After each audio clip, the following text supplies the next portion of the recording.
very shortly, in the middle of the will be underway on the 1932 World Cup final of the World Cup. Is it going to race in Hagerstown for the next year? Will it be at Kilkerley way? Well, we know in about 90 minutes from now. But now the band strikes up the national anthem, and we post too, and perhaps you can hear the strains of Kilkerley Boys Band as they are on the beyond. They're led splendidly by a very pretty majorette at the front of the parading band. After Pat Lynch comes his brother Michael Lynch, then the tall figure of Michael Staunton, and after him the left full back John Smith. Then that terrier-like wing half John Thornton. Behind him equally terrier-like wing half Jim Renahan, and behind him Paul Renahan, on whose broad and muscular shoulders very much depends today. His midfield partner comes after him, it's Pauric McDonald. Then after him the Garda on the team, Mick Murray. Jimmy McDonald next, Colin Mackin, there's Jerry Connor, and taking up the rear Malachi Rogers and Aidan Prendergast. Taking up the rear for the Kilkerley side is the youngest player on the team today. That's Fergal O'Hare, the left corner forward for Kilkerley. And just in front of him, an experienced player as well, Colin Murphy, who's also appeared at full back. Moving further up the field, I see the rest of the Kilkerley players looking very cool, looking very calm, and at the moment they're almost blocked from my view because there's an absolute mass of flag-waving supporters of both sides around the team as a parade. In fact, not for years and years have we seen teams like this. The excitement is tremendous, the tension and the excitement building up all around us as the teams now move out into the centre of the field, and I've never seen so many people in a parade.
Start of what promises to be an exciting and epic senior football final. Young Vincent Litchfield gets the ball, playing against the breeze for Kilkerley, a long kick into the goal mouth. There's a tussle for it in there. Fergal O'Hare has the ball, he's grounded, he's not fouled, he still has the ball, he tries a shot, and it's a 50. First action in the Geraldines area of the pitch, and it was the youngest player on the field, Fergal O'Hare, brother of Peter O'Hare, the loud player who plays on the right wing for them. He got in there, had a shot, but the ball was deflected wide. So it's the 50, and long-serving Terry Lennon moving up from centre-half back to take the kick. Terry, of course, the oldest man on the Kilkerley side. He's won practically every honour in the game, but needless to say, he's never won a senior football championship. Up comes Terry, the long kick, but it's to the left. Michael Lynch underneath it. He's grounded. He tries to get up, he's surrounded by Kilkerley players, but he gets his kick away. Under it is Pauric McDonald. He fits it on to Pat Lynch. Pat Lynch is fouled and takes a quick free kick. It's down the centre now, Mick Murray running onto it. Malachi Rogers flicks it on to Colin Mackin. Colin Mackin's going right through to Aidan Prendergast. He takes a shot and it's over the bar. Magnificent move. Very well worked move indeed from right in the Geraldines half of the field. Came right the length of the field. Colin Mackin has been at the end of so much for the Geraldines over the last couple of months in championship fixtures. He sent Aidan Prendergast to the left of the square. There was a goal on, he took the point, wisely so, and it's the lead for Geraldines. Just 2 minutes gone in the game, and Geraldines lead by 1 point to no score. Martin Quigley, the captain and the goalkeeper for Kilkerley, to take the kick out. Joey Kirk decides to do it instead. He's the full back. It's blocked down by Malachi Rogers. Joe Kirk recovers himself. He's tackled by Aidan Prendergast, but he gets the ball away. The long one upfield, hanging in the breeze. Moving in for it is Johnny Quigley. He misses it. It comes to Jim Ranahan. He also misses it. And Arthur Mulholland gets it further up to Fergal O'Hare. Fergal O'Hare across to Raymond Quinn. Raymond Quinn following up the field, trying to beat his man, flicking it out to the left, but he's adjudged to have fouled the ball by referee George McGuigan, and a free out for Geraldines. Before, after a couple of minutes play, Geraldines 1 point, Kilkerley Emmett no score. Geraldines opening very confidently indeed, and an excellently taken point to put them into the lead by a long serving player for them, Aidan Prendergast. Aidan, of course, he appeared in the 1969 final, and what a start for him in this one, latching on at the end of a fine move to score a point. The free kick taken by Michael Thornton out into the middle of the field. Onto the ball is Garza McMurray.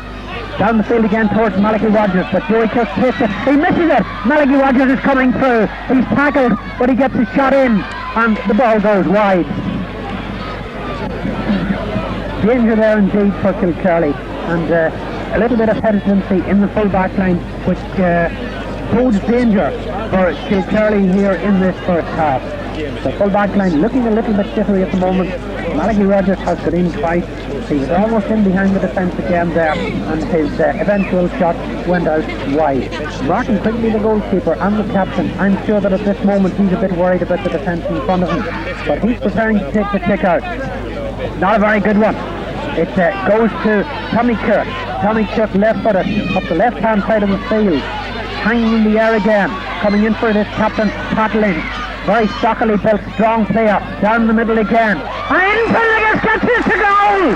It's a goal, and it's a tragic mistake by right full-back Seamus Bellier, who got under the ball, dropped it. I said that full-back line was in fact jittery at the moment, and it has proved so.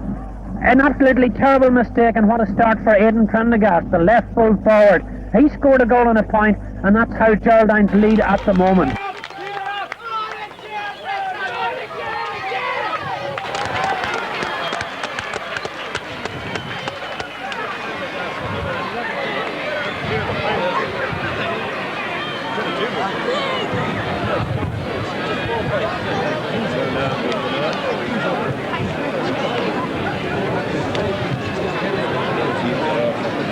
Seamus Bellew went up in front of the goal, dropped the ball. Aidan Prendergast was in on it and gave Martin Quigley absolutely no chance whatsoever. The scoreline, Geraldines 1 goal and 1 point, Kilkerley Emmett no score. And can Kilkerley Emmett come back from this? They've done it before, they've done it against Curley. They did it in adverse circumstances, they can certainly do it. But they are jittery at the moment. Another bad kick from Joey Kirk, but it finds its way out to young Ray Quinn in centre field. What can he do about it? A long ball up, but it's intercepted by Michael Lynch. He's battled up, he gets the stick in, it's blocked down.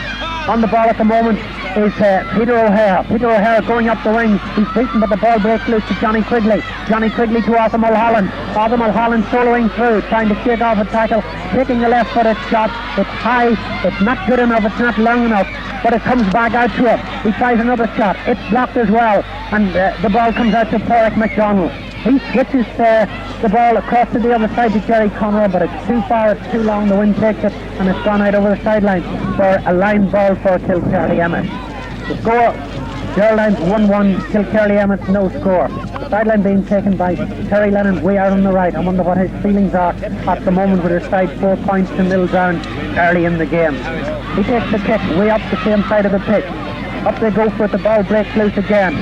On it is John Smith. He clears it left-footed down the middle. Terry Lennon goes up, doesn't get it. And coming onto it is Pete Lennon, his first touch of the ball. He's also the trainer of the side. He's tackled, he's grounded, and he's fouled by Jerry Connor, and there's a free kick for Kilkerley Emmett. The free kick again being taken by Terry Lennon, the centre half for Kilkerley. Against the breeze, very little likelihood of Terry pointing from a position in which he could normally do that, but his kick is blocked down. It comes back to it, but it's the defender coming away with it. It's John Thornton, the wing half. It breaks to Michael Lynch. He clears down towards Pete Lennon. Pete Lennon collects the ball and drops it, but the referee has blown a whistle for a late tackle on John Thornton and awards a free kick from where the ball is landed to the Geraldines. It will be taken by left half back Jim Renahan. Jim Renahan takes the kick. Jimmy McDonald moves on to it. He's following down the left hand side. Left footed, hits it in. It comes to young Malachi Rogers, number 14, back to Jim McDonald, who tries a left footed shot across the goal mouth. It's well taken indeed this time by Joey Kirk. Finding more confidence now, but a bad clearance to Aidan Pendergast. He doesn't do much with it, it's blocked down, and Tommy Cook clears the ball out towards the left. Terry McDonald going for it, so also is Raymond Quinn. Raymond Quinn gets it, tries to find his man, doesn't do so. Mick Murray intercepts the ball, puts it across the goal to Jimmy McDonald, who steadies himself and right-footed and kicks the ball, but it goes wide. That's Martin Quigley setting the ball at the left side of the goal mouth to take the kick out. It's a good one against the Braves, into the centre of the field, being boxed down, but fouled by the Geraldines midfielders, adjudged to have done so by referee George McGuigan, and it's a free for Kilkerley. Terry Lannon again taking this free kick. Not much free-flowing football at the moment. The breeze and the tension tending to spoil things at the moment. Terry Lannon against a very strong breeze, but a very, very good kick indeed. Way down the field, but coming out is John Smith, having a thundering good game at left full back for Geraldines. He had a fine game against the Blues when he came on as a sub. He held his face for the replay and has held it again today. But his long kick is taken now by a very much more confident Joey Kirk at full back for Kilkerley Emmett, and it's another free kick for Kilkerley. Kilkerley will be glad of the respite now, because they started woefully badly. The first few minutes they conceded a point. They conceded a goal shortly after that. Two defensive errors very much punished by the Geraldines side. Kilkerley seem to have settled down at the moment now, and Joey Kirk in particular, he had a nightmare beginning, but the nerves have settled, and Joey now playing very much more confidently as he takes this free kick. Caught by the breeze again, and Jim Renahan punches it clear, but the ball goes out over the sideline for a free kick for Kilkerley. Up and down the sideline at the moment, I see one of the Geraldine selectors, Ollie Brennan, as usual, on his haunches, looking very excited, very worried, but he shouldn't be. His side are leading by 4 points to nil. 1 goal and 1 point to no score.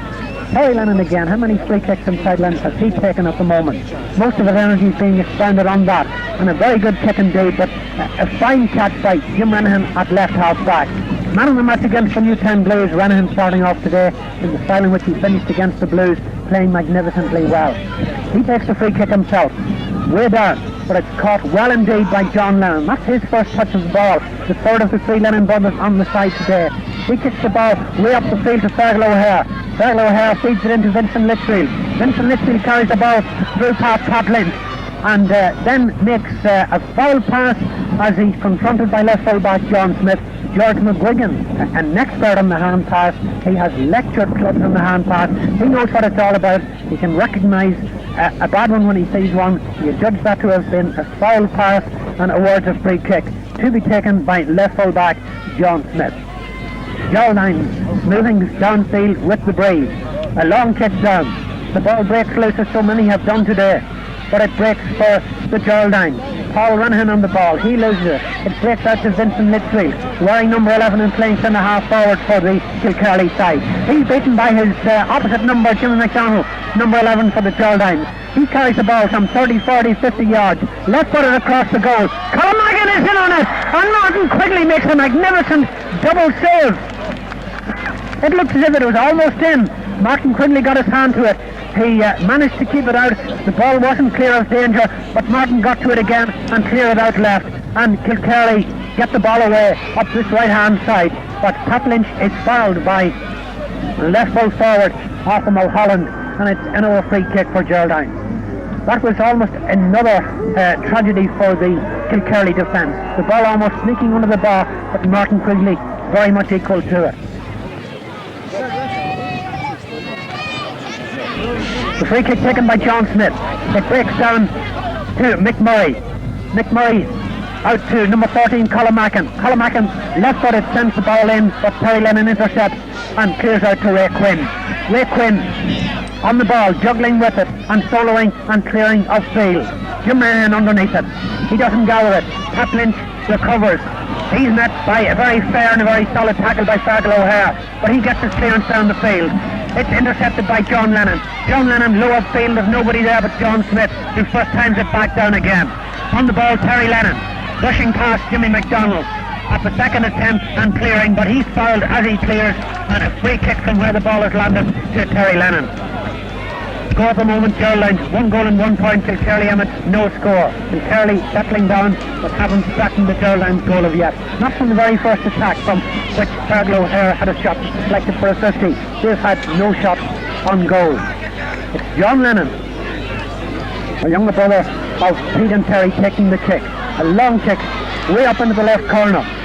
They're grappling for it in there. It breaks for nobody but John Thornton, the right half back of Geraldines, breaking downfield. He's carried the ball, solo running some 20 yards. A long ball down towards Malachi Rogers.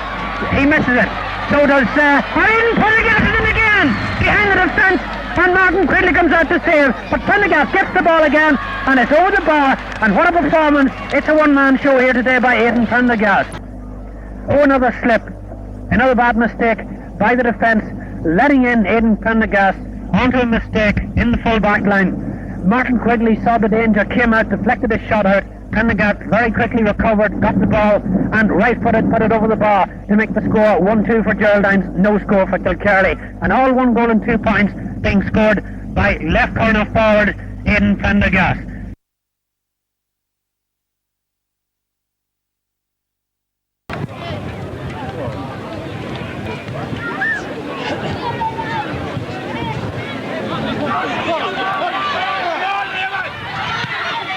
The ball is kicked out again, but it comes back into Malachi Rogers. Malachi Rogers running riot here today and really getting the better of Joey Kirk. Across to left, full forward Colin Macken. He features Jimmy McDonald, and a right-footed shot hits the post, and it goes over the bar for another score for Geraldines. 1 goal and 3 points to Geraldines, no score for Kilkerley Emmett. And really, the difference between the two sides today, the full forward line of Geraldines, absolutely on top of the full back line of Kilkerley. Malachi Rogers, a young player at full forward, who's tipped to wear the Louth jersey before very long. Well, if the Louth manager is here today, he must be impressed by what he's doing. The more experienced Colin Macken, a converted defender this year, to right corner forward, and how much he has repaid the faith of the mentors who changed him to that position. And the hero today, Aidan Prendergast at left full forward, who scored 1 goal and 2 points. Terry Lennon about to take the free kick, being confronted by Jerry Connor. But it's a very good kick indeed, right up towards the corner. Well taken down indeed by Fergal O'Hare, who puts it across to John Lennon. John Lennon beats his man and left foot it in towards the goal, and it's going, and it's going, and it's gone wide. The score is coming from Aidan Prendergast, a goal and 2 points, Jimmy McDonald a point.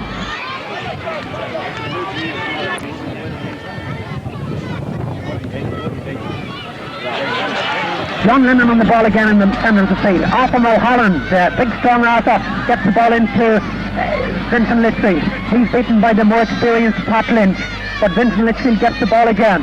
He hits it across the goal. Full forward Colin Murphy on it. Tries to beat Michael Thornton. He's still on the ball. Hits it right-footed across the goal. A very fine point indeed, scored by Colin Murphy. That's the very first score indeed for Kilkerley Emmett. Maybe that will give them a bit of confidence, and maybe now they'll settle down and begin to whittle back this lead that has been built up in the early part of the game by the Geraldines. Geraldines 1 goal and 3 points, Kilkerley Emmett's 1 point. Fine score indeed by Colin Murphy. Colin, who has played at full back, but he has been moved to full forward with a great amount of success, and that was a fine point indeed.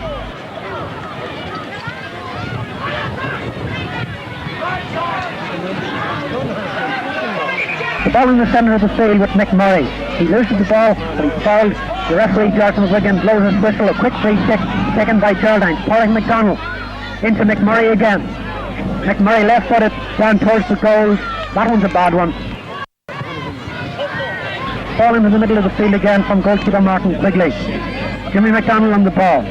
Number 11, Louth player of course for the last number of years. His kick is blocked down. Patsy Kirk on the ball now. He loses it, but he recovers it again. And he's fouled by his direct opponent, McMurray, and a free is awarded by referee George McGuigan. Terry Lennon once more taking the free kick for Kilkerley. Hands on hip, walking up and taking another very fine kick. Tremendous kicking against the breeze. It's broken down. There's a melee in the Geraldines half of the field, and coming clear with it is Michael Lynch to Mick Murray. Mick Murray down to Colin Mackin. Colin Mackin again, what a good game he's having. Left footed, a high ball in towards Martin Quigley. Martin Quigley collects it on the goal mouth. That could have deceived him, swirling in the breeze, but he took it confidently.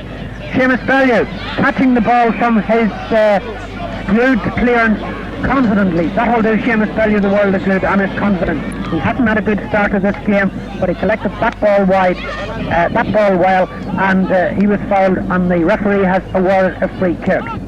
But this one is a good one, but it screws out towards the line. Jim Renahan goes up, blocks it down to his brother Paul.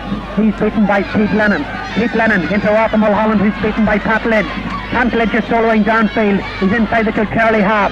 The Geraldines skipper takes a long kick, and that is possibly the score of the afternoon. Pat Lynch, the centre half back and captain for Geraldines, getting the ball in the centre of the field, moving forward, soloing, warding off a couple of tackles, and a long kick over the bar to make the score now. Geraldines 1 goal and 4 points. Kilkerley Emmets 1 point. Jimmy McDonald scored the point before that. Pat Lynch has got 1. Martin Quigley taking the kick out for Geraldines. For Kilkerley it's a low one, but Patsy Kirk gets the ball. This blonde left-footed player tries to beat Paul Renahan. He doesn't do so. Pete Lennon comes across to save the situation and goes soloing upfield. He's a very strong, very hard runner. He's pulled down going through by Jim Renahan, and it's a free kick for Kilkerley. Midway through the first half, and Kilkerley trailing. Terry Lennon takes the free kick up towards the goal. John Smith underneath it, so is Fergal O'Hare. The ball breaks loose, and a first time effort by Colin Murphy, and the ball goes wide. Kick out being taken by the goalkeeper Coleman Rush for the Geraldines. Clermont responds. Coleman comes up and takes a long kick out towards the left. Jim Renahan collects it very well indeed. Left footed downfield. Terry Lennon underneath it. Very sure, very solid. Going upfield. Left footed towards Arthur Mulholland. But back there collected is Michael Thornton, the full-back. Michael Thornton, in fact, the brother-in-law of left half-back Patsy Kirk of the Kilkerley Emmett side. The ball's in the centre of the field. Raymond Quinn is on it, doesn't know what to do, decides to kick it a long one in towards the goal. Fergal O'Hare is on it. He hits it in to Arthur Mulholland, to Peter O'Hare rather, and Peter O'Hare left-footed has scored another point for Kilkerley Emmett. Kilkerley still in this game, very much in this game, but nobody thinks that the game is in any way nearly over or one-sided. Geraldines playing with a strong breeze. A hold up at the moment. In fact, it's a substitution by the Geraldine side. They've taken off left half forward Jerry Connor and replaced him with James Sloan. Now the ball in the centre of the field again with Porrick MacDonald. Porrick MacDonald downfield. Seamus Bellew, a fine catch indeed. Knocks James Sloan out of his way, and a fine clearance. Upfield, where it's collected by John Thornton, the wing half back. A long ball downfield. Martin Quigley comes out, collects it, confronted by Mal Rogers. Kicks his ball out towards the right. It screws off his foot. Seamus Bellew underneath it. So is Johnny Quigley down from the forward line. A bad clearance. It comes to Jim Renahan. Jim Renahan, the left half back for Geraldines. A long kick into the centre. Colin Mackin is underneath it, but so is Tommy Kirk. Tommy Kirk gets it. He's tackled again, but he gets his clearance to Vincent Litchfield. Vincent Litchfield tackled and very, very heavily tackled by John Thornton and fouled by John Thornton. The play goes on, but referee George McGuigan has called them back, and it's a free kick for Kilkerley Emmett. Martin Quigley in the Kilkerley goal, certainly playing a captain's part today. Absolutely no chance at all with the goal that beat him, and he's made some very fine saves indeed. John Thornton, in fact, the tenacious hard tackling half-back, being spoken to by referee George McGuigan. Just a mild word of advice, whispering the ear from George. Don't do it again, cool it down, and everything in order. Very sporting game so far as Geraldines come on the attack with Porrick MacDonald in to Mick Murray. He's beaten, but the ball breaks out to the right to Jimmy MacDonald.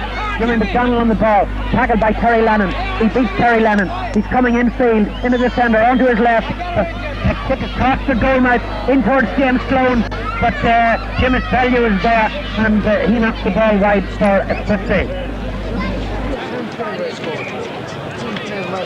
The 50 been taken by Paul Renahan. In towards the goal, a bit to the right of it, and wide, carried out by the breeze.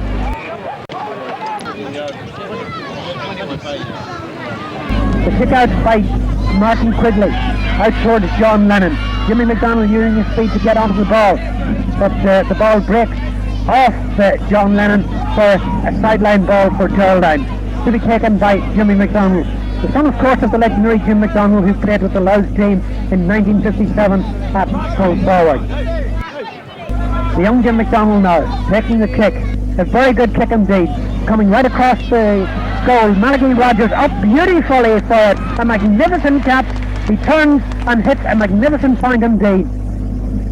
What a promising young footballer he is, Malachi Rogers, scoring a point for the Geraldines. That's his first score of the game, but he's contributed enormously at full forward. 5 minutes left in the first half. 1 goal and 5 points for Geraldines, 2 points for Kilkerley. Mal Rogers scoring that last point. Dewey Kirk takes the kick out up into the centre of the field. It's broken again, but coming through is the Geraldines captain Pat Lynch, playing a fine game at centre half back. He's fouled by Patsy Kirk. Patsy Kirk, a rather heavy tackle. He's been spoken to by referee George McGuigan, and Pat Lynch is going to take this kick himself. It's pointable. It's about 55 yards out from the Kilkerley goal. Kilkerley defending the road goal. Pat Lynch into James Sloan. James Sloan first touches the ball, trying to angle himself for a kick, being blocked down by Pete Lennon. Out to Jimmy McDonald. Left footed, but it's going wide. It has gone wide. The score remains 1 goal and 5 points for Geraldines, 2 points for Kilkerley Emmett. The kick out being taken for Kilkerley, this time by fullback Dewey Kirk. James Sloan goes for it, but he's beaten. So also is Paul Renahan by John Lennon. John Lennon to Ray Quinn. Ray Quinn moving forward. 19-year-old university student Ray Quinn hits the ball upfield to Colin Murphy. He misses it, but so does Michael Lynch. Back to cover is John Thornton at right half. He's blocked by Colin Murphy. He's fouled by Colin Murphy, and the referee George McGuigan gives a free kick for the Geraldines. Crowd a little bit mute at the moment. Not many scores after that whirlwind of scores early in the game, but everybody tense, and the crowd certainly not convinced in any sense that this game is over one way or the other. Terry Lennon underneath that Michael Thornton free kick, and up the field towards Colin Murphy. Michael Lynch catches the ball and clears it way downfield. It's taken by Paul Renahan. Strangely quiet this afternoon, but the ball is eventually taken by Ray Quinn. Ray Quinn into Arthur Mulholland, a very strong player who's strolling upfield and hits the ball in towards Colin Murphy. Out comes Coleman Rush some 20 yards from his goal. He's tackled by Colin Murphy and fouled by him, and it's a free kick. Coleman Rush, in fact, hasn't had much to do in this game so far today. In fact, Coleman hasn't conceded a goal in the championship campaign so far this season. Geraldines had beaten St. Moffitt by 13 points to 8. They drew 9 points each with Blues in the first game and won 12 points to 10 in the second one. So they haven't scored a goal in the championship before today. They've done that now. They haven't conceded one yet. Will they concede it before the end of this game? 3 minutes left in the first half. A magnificently taken free kick by Terry Lennon goes way in to the goal mouth, and it's punched wide by the inrushing Arthur Mulholland. And the ball is kicked out by Michael Thornton to Jim Renahan. Jim Renahan, a long kick down towards Patsy Kirk. He misses it, but onto it is right half forward Mick Murray. Intercepted, but got again this time by Jimmy McDonald, who's going free down the centre. Trying to angle for a kick. He's aiming. Steady aim. And a long kick. And it's over the bar again. Jimmy McDonald's second score of the first half, leaving it 1 goal and 6 points for Geraldines and 2 points for Kilkerley Emmets. 7 points in it, coming very near the end of the first half. The first half, which has seen Geraldines dominate. Geraldines aided by a very strong breeze. Dewey Kirk going back to take the kick out, being confronted by Malachi Rogers. It's a very good kick. That's his best kick out of the game. It's collected in the centre of the field by Raymond Quinn, who hits it up towards substitute Brian Lynch, who has come into the game, but it's cleared down the field to Mick Murray. McMurray, a long ball in towards the goal mat. Martin Quigley comes out. He doesn't have to do anything about it because the ball has gone wide. And as the ball is kicked out by Martin Quigley, referee George McGuigan signals half-time. The score at half-time in an exciting first half here at St. Bridget's Park is Geraldines 1 goal and 6 points, Kilkerley and it's 2 points. It's beginning to look good for Geraldines because in the very first breakaway of the second half, inside 30 seconds of the second half, they've scored a point, and it's a point scored by midfielder Paul McDonald after a good break by right half-back John Thornton. What a start to the second half against the Breeze that is for Geraldines, and what a hammer blow to Kilkerley as they now trail by 1-7 to 2 points. Joey Cook taking the kick out into the centre of the field. Eric McDonald onto it, but he doesn't get it. Pete Lennon does. Left foot down towards Brian Lynch. Michael Lynch, his namesake but not related, is there, but he fouls him, and it's a free kick for Kilkerley. Fergal O'Hare, the free taker, going out to take this free kick. And the interesting point about the Kilkerley scorelines in the championship so far is in fact that of all the scores they've had to date, 2 goals and 18 points before this game, only one has come from a free, and that was scored by Fergal O'Hare. And he scored another one. Has he? He hasn't. It's gone wide. It's still 1-7 to 2 points for Geraldines as Coleman Rush takes the kick out. Paul Renahan on the ball, very strong. He's tackled and he's beaten by Patsy Kirk. Left-footed Patsy Kirk sends the ball down towards Brian Lynch. Brian Lynch falls. Well, he pushed it, he falls.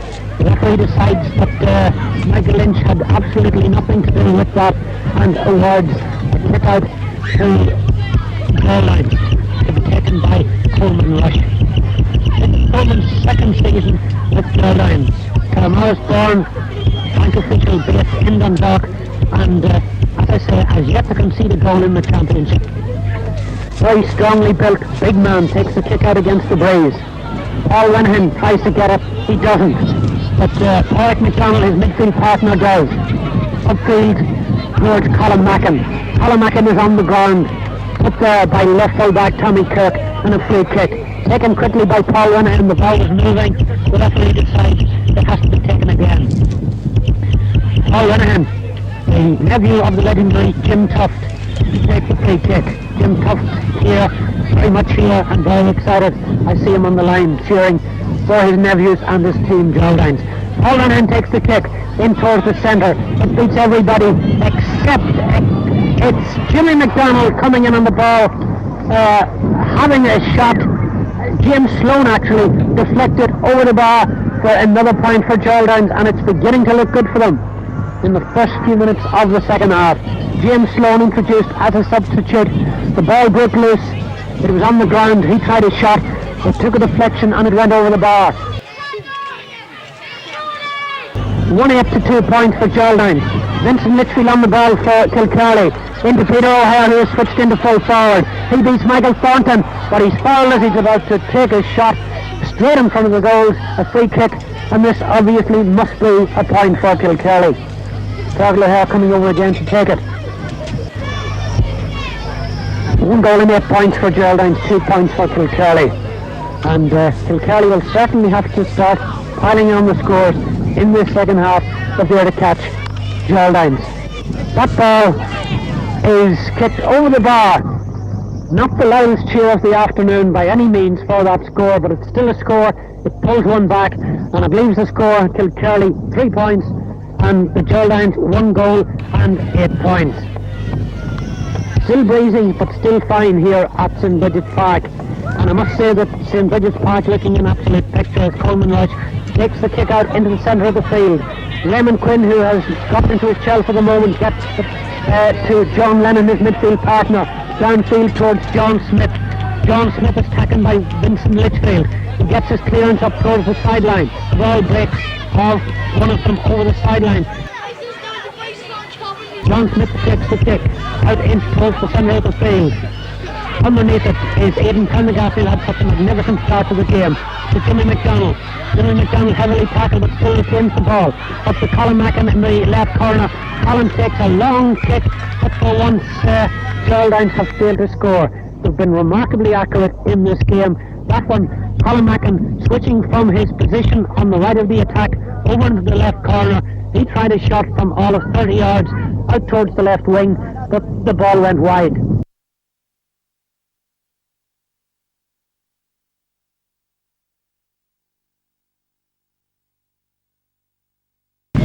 Kick out to Kilkerley Emmets to be taken by fullback Joey Kirk. Long one with the breeze. Broken down in that area to Terry Lennon. Terry Lennon downfield towards Fergal O'Hare. John Smith gets the ball though. Very, very sound at left fullback. Right footed up towards Porrick McDonald.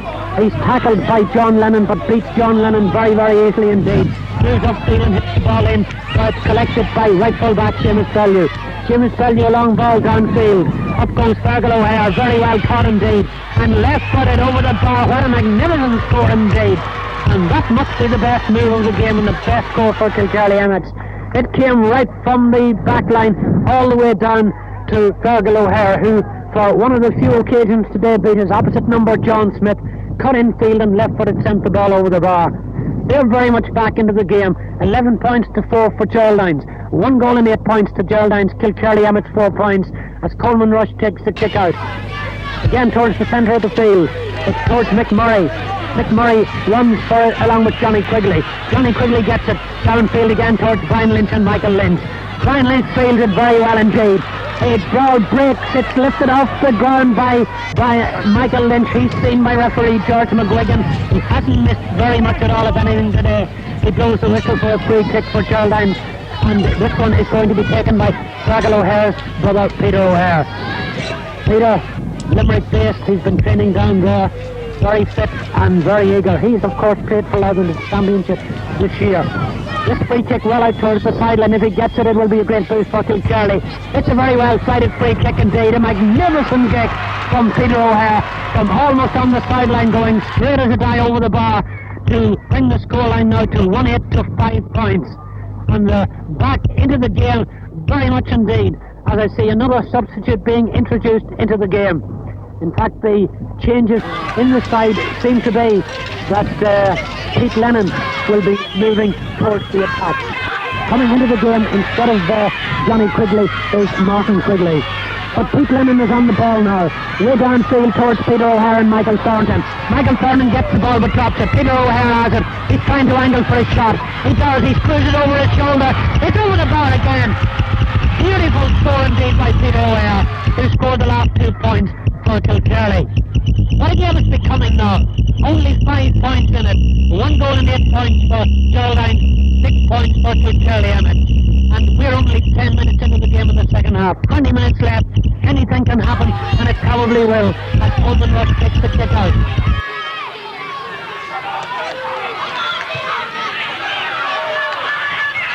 To the left of the centre field area this time. Arthur Mulholland getting it, moving out there from his forward position and moving infield. Taking it left footed down towards Michael Lynch. It breaks through Jim Renahan. A cross there from his left half-back position. He's tackled by Brian Lynch. Unfairly by referee George McGuigan. Head-high tackle, not with any great intent I don't think, but George McGuigan adjudged that it was a dangerous tackle, and I think he's about to take the name in his little red book of Brian Lynch. No, he waves it as a warning. And Joe Thornton, one of the Geraldines mentors, and Oliver Brennan, one of the selectors, in on the field to check that Jim Renahan is all right. I don't really think there's very much wrong with him, except, well, out of breath for the moment, and he'll be back. He's tough defender, Jim Renahan. He was out of football for a long while with a serious eye injury. He's come back with a bang this season and has been the star of their championship run today. The free kick being taken by fullback Michael Thornton. Arthur Mulholland, who seems to have moved out there going for it. But above them all is young Malachi Rogers, who fields it magnificently, and he's fouled. The free kick being taken by Pat Lynch. He decides against the short one and sets the ball for this free kick. 12 minutes into the second half. 1 goal and 8 points to Geraldines, 6 points for Kilkerley Emmett. Kilkerley Emmett coming very much into the game now, having scored 3 points in a row. That free kick by Pat Lynch screwing off his foot, screwing over the sideline. And now the Geraldines have to put up with what Kilkerley have to put up with against the Breeze in that first half. As I say, at half time the score is 162 points. The league game was resumption. Geraldines got 3 points and was 1-8 to 2 points. But the Kilkerley side have come back very much into the game. They have now raised their score to all of 6 points with Brian Lynch on the ball from that attack. And another fine point indeed. Everything going right for Kilkerley at this stage. Point by point, taking it back, and this very reminiscent of the way they came from behind against Cooley Kickham's in McGeough Park in that semi-final 6 weeks ago today. That ball there from Brian Lynch, who was introduced towards the end of the first half as a substitute for Colin Murphy. A very fine score indeed, as Coleman Rush still keeping that net intact, taking the kick out. Gordon Williams spotted a little bit of what could be done. A cranky going on off the ball between Vincent Litchfield and Tim Renahan, and he's taking the name of Vincent Litchfield.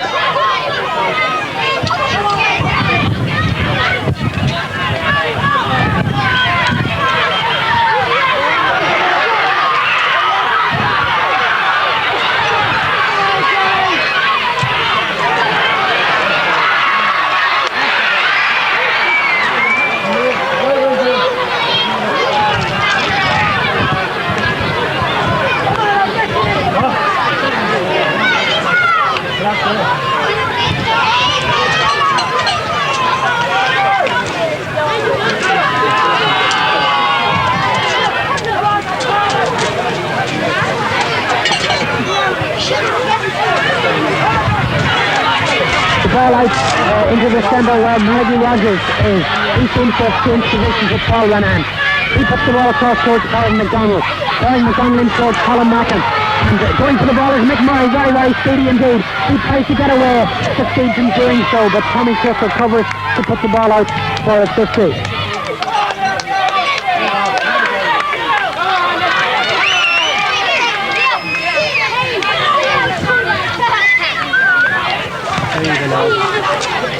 Not too bad. Still 1-0. All right.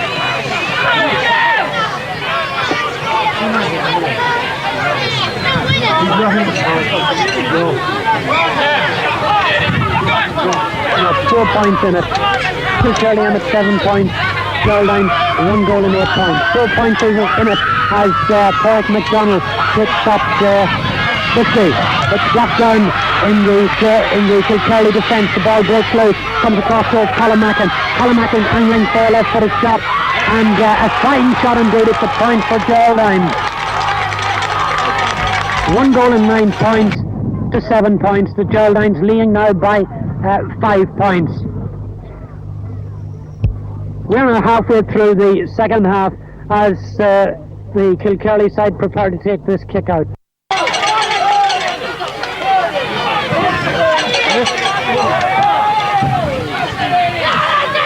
Joey Kirk taking it. Longman with the Breeze. Towards John Lennon. He's beaten off the ball, but his midfield partner gets it way downfield to number 15, Fergal O'Hare. Fergal O'Hare breaks it to Arthur Mulholland. Arthur Mulholland is angling for a shot. He doesn't. He passes it to Pete Lennon. He puts it back to Arthur Mulholland. Arthur Mulholland into Vincent Litchfield. Vincent Litchfield right foot is shot, and it's over the bar again. Kilkerley playing very much better football now since they've made their changes. Vincent Litchfield at left half forward, scoring that point to level, to bring the sides to within 4 points of each other again. Geraldines 1 goal and 9 points. Kilkerley Emmett 8 points. Coleman Rush taking the kick out on the 21 for the Geraldines. Sun coming out again in this second half as Coleman Rush takes the kick out. It's the long one. It's George McMurray. Also in the second kick. Coming to a stop in the Colin Mackin. The ball breaks down to Colin trying to get inside the Kilkerley defence. He's on the ground. Still has possession. He's puts it up to Colin Mackin. Colin Mackin trying into They call him up for taking so many steps, and it's ejected Collins, comes back with the ball and hands it to Terry Lennon. He takes the free kick. Long serving Terry Lennon at centre half back for Kilkerley, and it's going to get that loose and into Kilkerley. The ball is with it set up Pete Lennon. Pete Lennon out to into midfield left half forward. Into midfield. Into Sorglo. Peter O'Hare and Michael Saunders. The ball breaking for Michael Lynch. Michael Lynch is triple block down by Michael O'Hare. Brian Lynch across the goal. Arthur Mulholland is on the ball. Pete Lennon tries to get it, but Brian McDonald comes clear. He punches it up to Jimmy McDonald.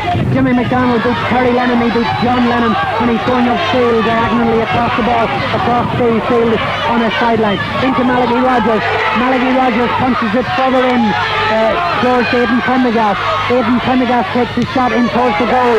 Martin Quigley sails it under the crossbar. Bounces the ball, comes clear. He's tackled by Colin Mackin and he's fouled, and it's a free kick for Kilkerley. End-to-end stuff at the moment as Kilkerley and Geraldines battle it out.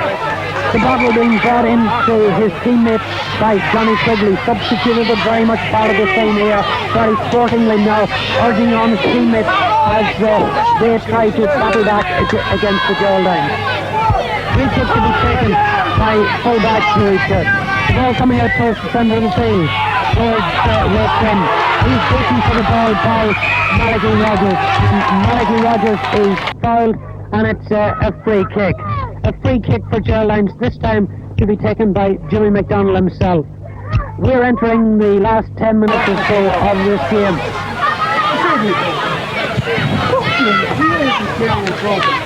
And the free kick about 50 yards out to be taken by Jimmy McDonald. And it's a long one, and it's a very good one indeed. And it's all the way over the bar despite the effort to save it Martin Quigley. And that means the Geraldines 1 goal and 10 points. Kilkerley Emmett 8 points. That's 5 points in it again. Moving into the later stages of the game, but it's still all there to be played for as the kick out is to be taken by Joey Church. Joey Church takes the kick at the long one towards the centre of the field.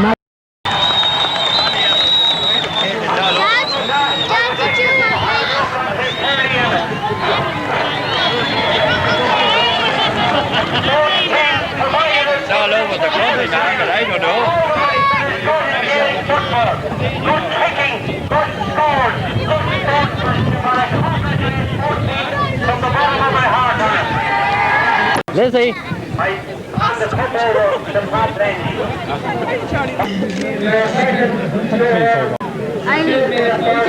All right, John. Just press that picture, Hey, come on!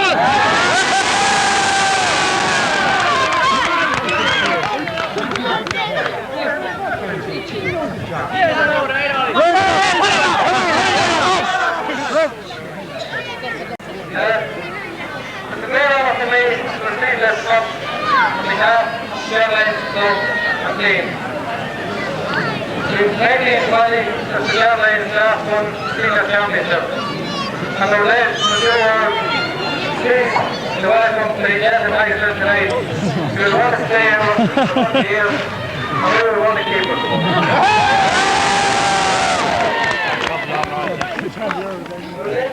Some people see this.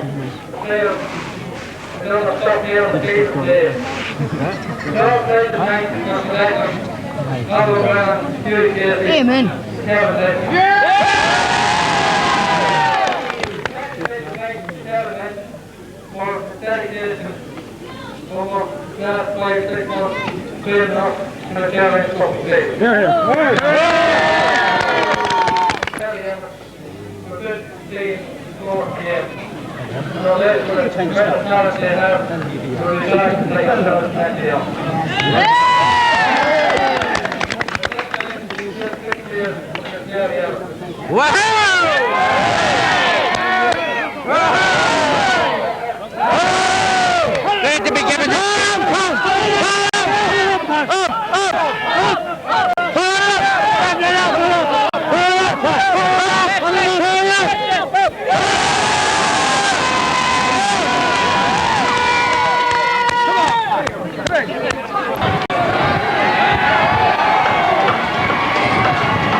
We would like to particularly welcome our invited guests here tonight.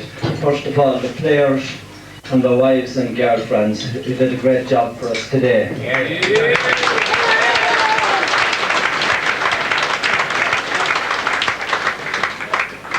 We would also like to welcome the chairman of the county board, Paddy Kenny, who's been a good friend to the club as well as a good chairman of the county board.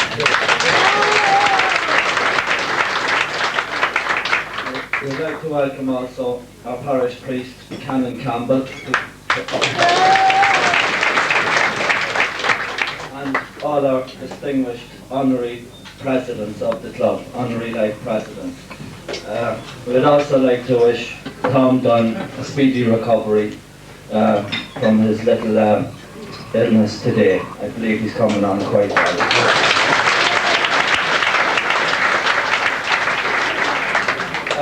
We'd like you all to hold your seats for about 20 minutes. There are a few speeches to be made and they won't take very long. Our first speaker is the chairman of the club, Joe Mulberry.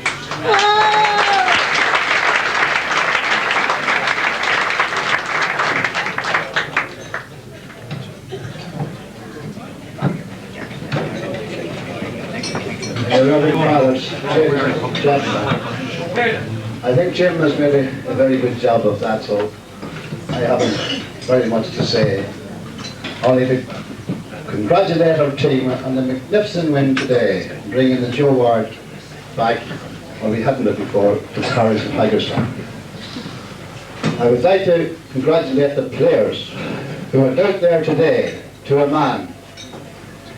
A clean sporting team, and I would say myself, and I'm a long time kicking around Hagerstown, there's no man can say that this was not a better team or the best team that ever left the parish of Hagerstown.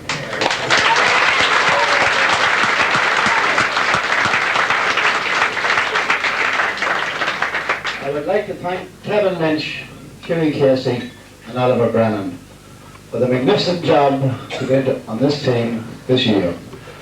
It's a credit to the three of them. I don't like to single one out, but I have to go to Kevin. Kevin was the trainer of the team. But the other selectors were there every night that Kevin was there. That was Tuesdays, Thursdays. If we weren't playing on the Sunday, we were training in the field. So, to the selectors, thank you, boys.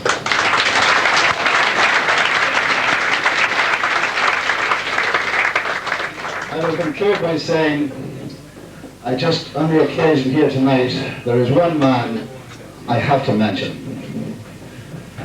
If you were in our park all year, our grass was cut like a tee, or not a tee, a green on a golf course. And during our training, we happened to ask Pete McGeough to come and cut that grass for us. That field was left like Crook Park just for the training of our team. Many thanks, Pete McGeough.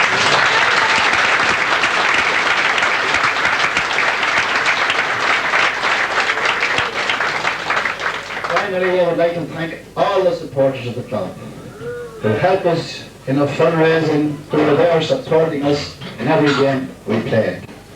Also, many thanks to Kathleen Thornton, the chairperson of our club, and our wonderful ladies committee, who have carried out functions for us all year. Last Sunday week, we brought 70 juveniles from Belfast, and those ladies fed them all in their own club down the Marlbog Road.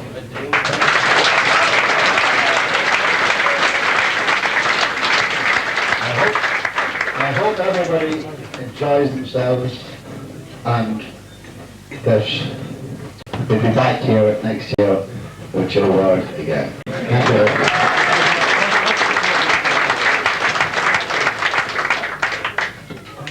Very much, Joe. Now call on the chairman of the county board, Paddy Kenny, to say a few words.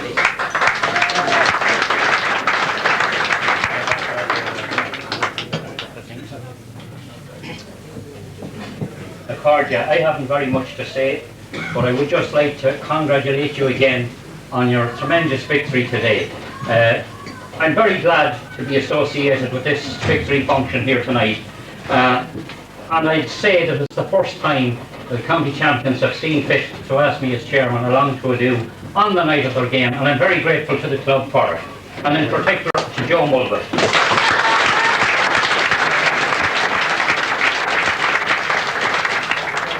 After the game, Jimmy Milroy and myself were talking to Mrs. Renahan down there, and she produced out of her pocket a wee bottle of holy water. I think it was from Lourdes, I'm not sure. I asked her to give it to Jimmy Mulroy, but she wouldn't. So, I don't know whether that was the cause of your victory or not, but she claims it was part of it. I'd like to compliment the players on the tremendous game you played, and you did play a tremendous game in a tremendous final in my opinion. I think it was a wonderful final when you consider the gale force wind that was blowing there. And as I said, outside in Dowdallshill, there were tremendous scores, tremendous kicking, and tremendous commitment from the 30 players or whatever who went out there.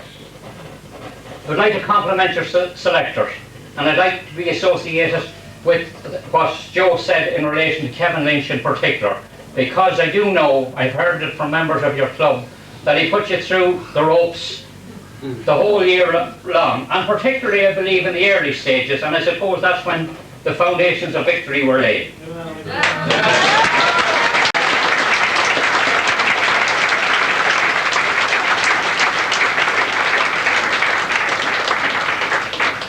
I suppose it's inevitable that you'll have celebrations, and I don't begrudge them to you one bit, but I would just say this much to you lads, and I don't know where the lassies came in today, and I don't know what they did to win the game, but you did do it anyway. I would say this much to you lads. On the 31st of October, it's a good while away, you meet the winners of Dublin or Carlow, the Dublin or Carlow champions in the Leinster Championship. Now, it's a long time since a Louth club has made any progress in the Leinster Championship, and for what reason I don't know, because I believe that our champions are as good as any champions in Leinster or indeed anywhere else in Ireland. And I do hope and I do believe with the determination that the Geraldines club have that you will make progress, and I sincerely hope you do.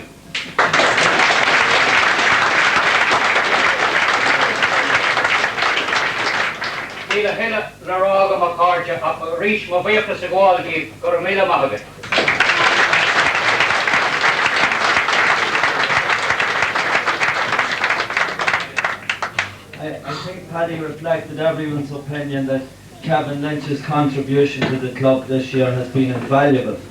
I'd like to now call on the captain of the team, Pat Lynch.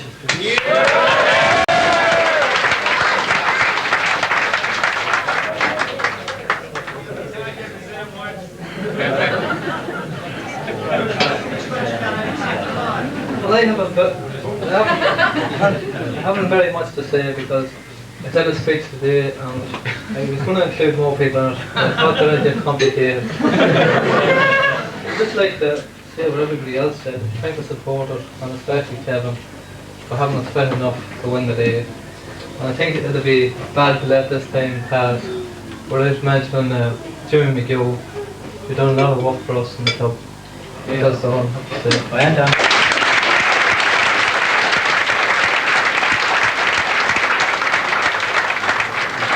We haven't very many more speeches. Our next speaker will be Father Quinn, the president of the club.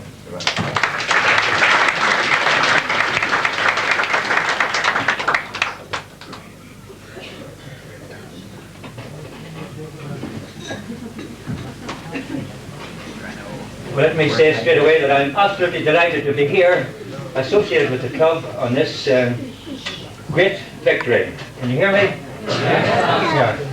It's, actually, I should have been arriving in Rome this evening, but once the Geraldines defeated the Blues in the replay, I cancelled my trip to Rome to be here.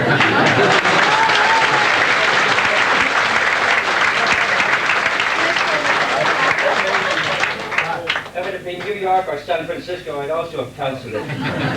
So it's just a measure, all right, of my own personal delight to be here, my determination to be here on what is an historic occasion. I think I was listening to Carousel before I came out here from half 6 to 7, and I think listening to some of the elder members of the club, we can gain some image of the greatness of this victory.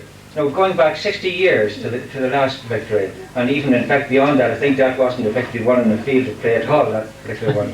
There's a few years beyond that to the actual victory on the field of play, but this is a measure of and to hear some of our senior citizens, reminiscing and actually giving their own evaluation of the victory was great. And Jimmy Donnelly had the Joe Ward Cup in his hand, and he said he was so excited he could hardly hold the cup. It's great to be a part of that feeling and part of that atmosphere, and I think we all have our own memories and our own feelings today, and I think that the elder citizens certainly have longer memories, and they savour this victory really very much, as we all do.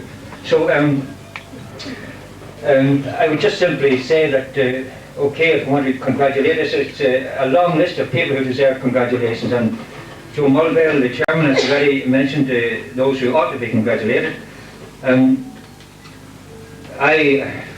Viewing things from a more remote distance, if you like, than even the chairman, would like to say that, from my point of view, Joe himself has done a tremendous job as chairman of the club in maintaining a high degree of interest and in keeping together the various committees and the various elements in the club. He has knit them all together, and I've never seen such a spirit in the club, and I think that in no small measure it is due to the leadership of Joe Mulvale.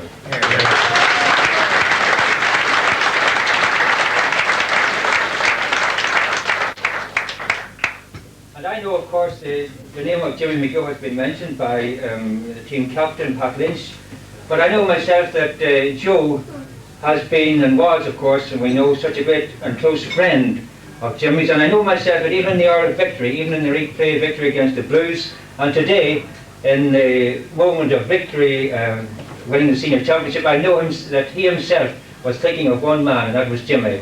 And I think we all during this day have thought of Jimmy at some stage or other, and we are happy indeed that we have been responsible for a victory in his memory to some extent.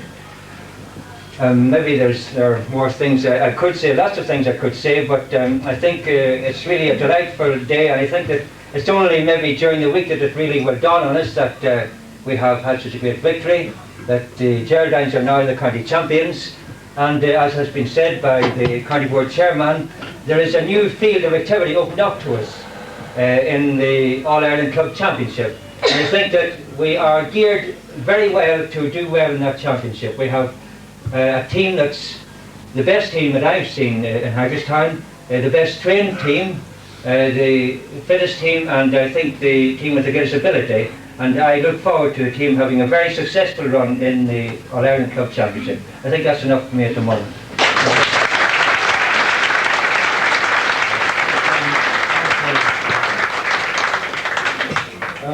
I'd like to call on parish priest Canon Campbell.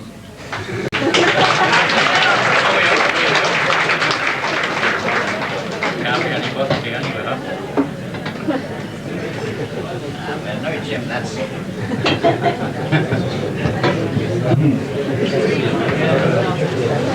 Ladies and gentlemen, I have to put on my jacket. It wasn't decent looking there.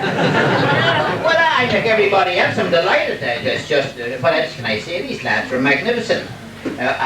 All the people who have spoken beforehand are all, they're adepts at summing up the accomplishments of a team. And I don't know a great deal about it. I wasn't a great hand at it either, but I did at one time play a wee bit of football, you know. I was supposed to be dirty rather than liable, of course. But I really thought that, now, not in the fullest sense of the word, because obviously that they haven't reached the height of perfection yet. But I thought, and I thought in the semi-finals, and thought again today, that there's a very, whether it was Kevin's work or their own efficiency or what, I thought there was a touch of Kerry about the way the Geraldines played.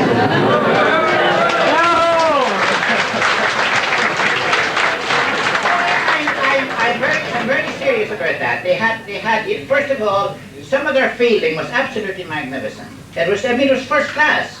A chap to go up, I saw on 3 or 4 occasions, without mentioning specific names, a Geraldine going up and maybe with 3 or 4. Occasionally, the ball broke from him and the other lads got it. But as often as not, he got that ball with 3 or 4 around, and that's real Kerry stuff. But on the other hand, they had also adopted the new Kerry style of interplay and passing and sending the ball to where the other player should be. There was quite a lot of that. Now, as I say, that sounds, I'm not qualified perhaps to talk on that line at all, but it did strike me that there was a great deal of finesse and of tremendous good potential about these lads today. We're proud of them, we're awful proud of them, and God bless them, that's all I can say.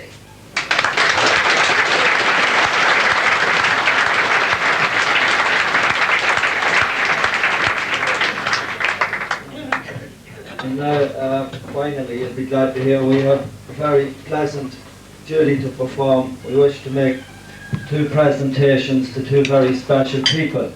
First of all, the Reverend Billy Cleary, the first person in a long time from the parish of Haggardstown to be ordained to the priesthood, and we in the Geraldines Club and everyone in Haggardstown are very proud of that fact.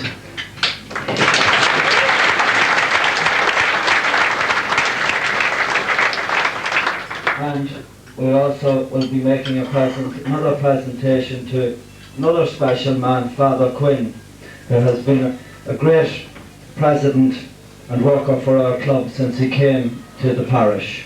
He's 25 years in the priesthood now. So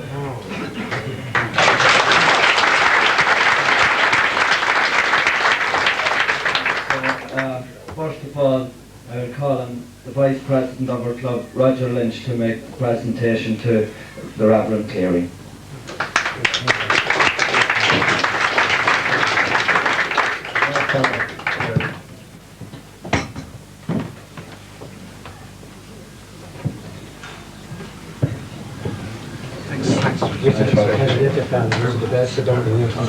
Thank you. Thank you.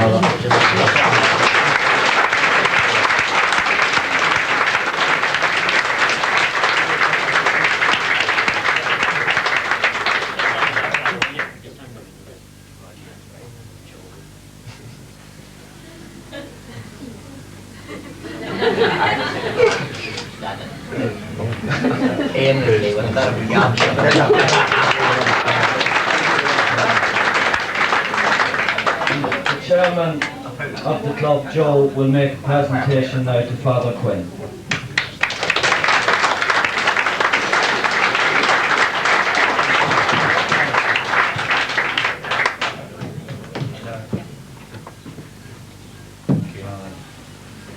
Another 25 years. Thank you.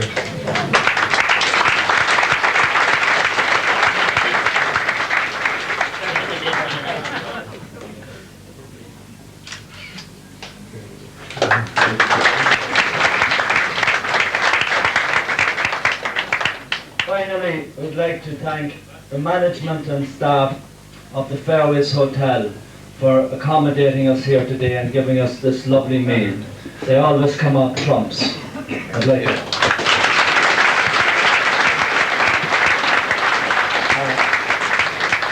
and most important of all, I think, the supporters of the club yourselves. The best supporters, it's well known you're the best supporters in the county. And you've always given us support. The Geraldines Club have filled the cup with a mineral toast now, and the cup will go round all the supporters here. And then Mr. O'Carroll will fill the cup with a champagne toast.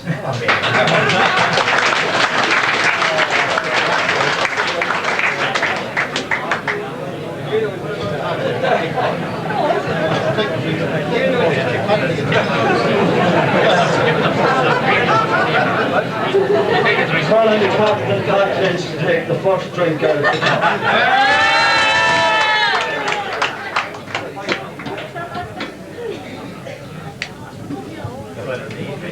Heavy.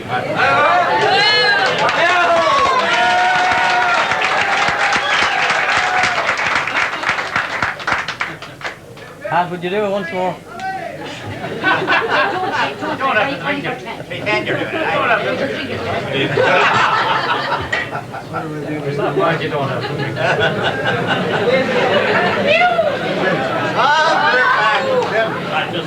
That's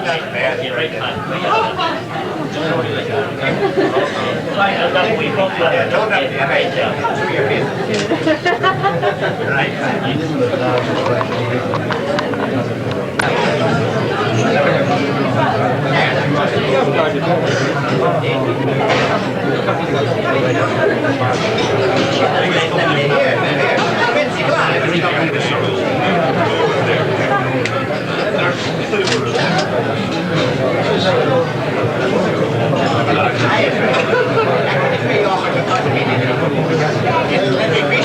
You know it, Helen.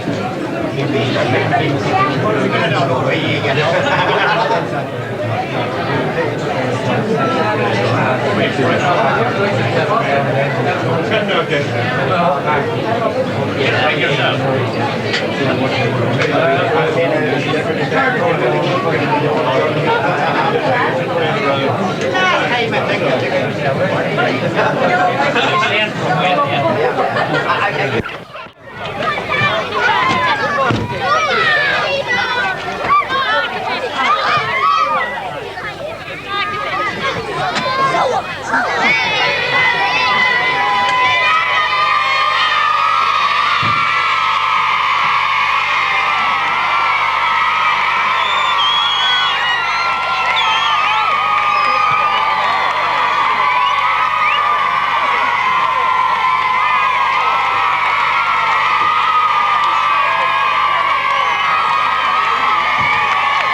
They're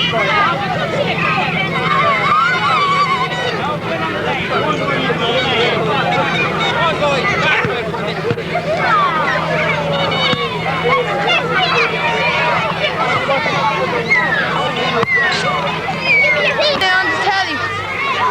Which station? RTE. When? Don't know yet. Let's have a look into it. Oh.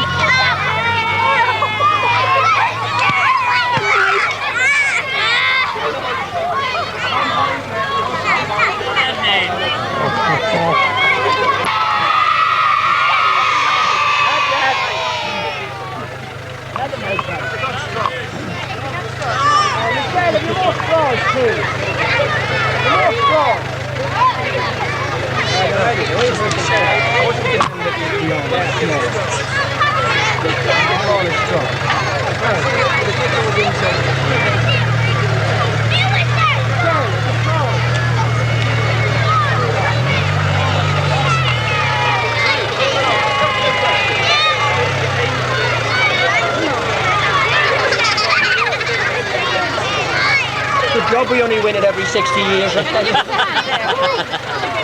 it great, Paddy? Isn't it great? Isn't it great?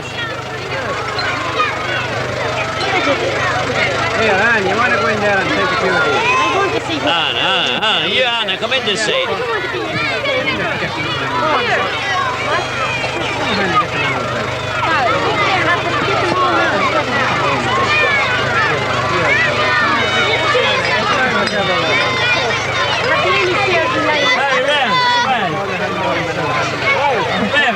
Raven, here. One over there. You have me there.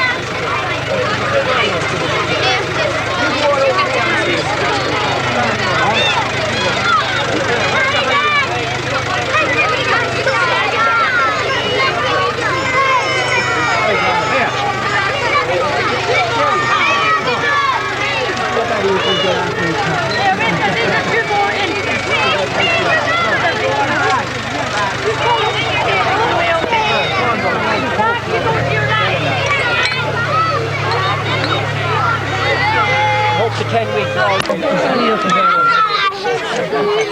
That's why you fellas were so fierce yesterday, you see.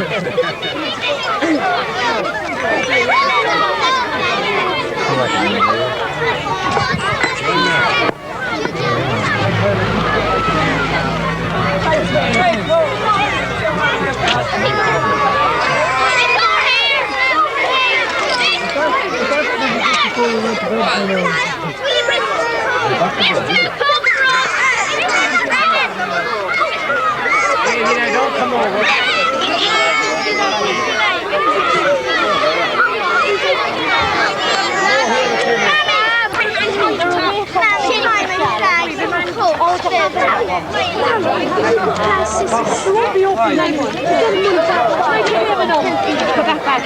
Daddy, can I take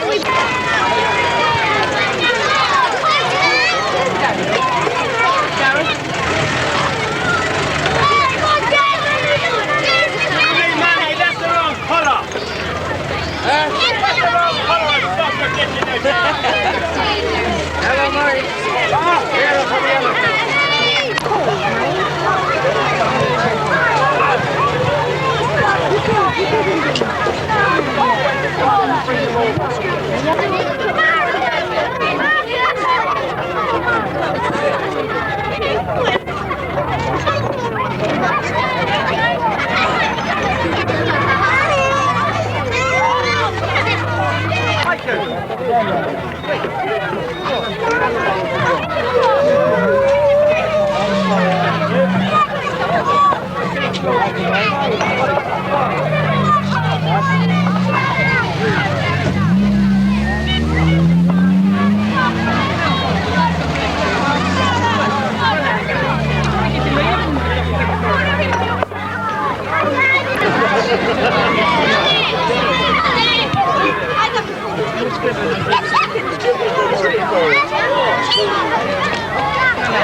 Turning up this morning, I'm told a lot of them had a bit of trouble in rising, but they certainly rose to it yesterday, and we say well done, Geraldines.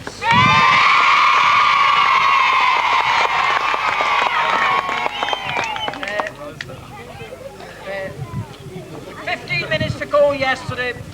The boys from Haggardstown and a couple of strangers that we got in over the last couple of years showed the sort of metal that we were made of and treated us to a great comeback in the last 15 minutes. And we're delighted that happened this morning, and we thank them very much for the minerals, and we would ask the Chairman, Joe Mulville, just to say a few words.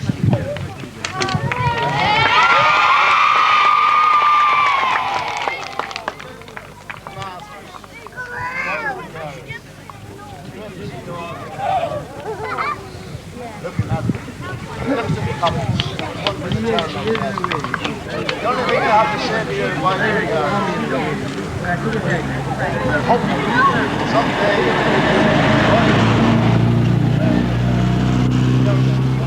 I think Gers wearing the Geraldines colours.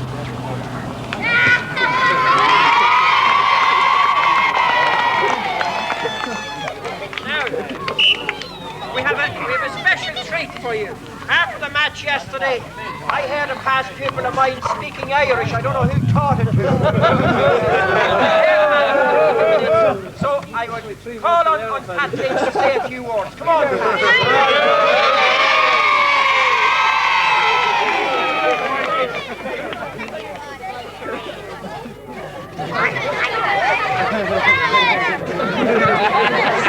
Run!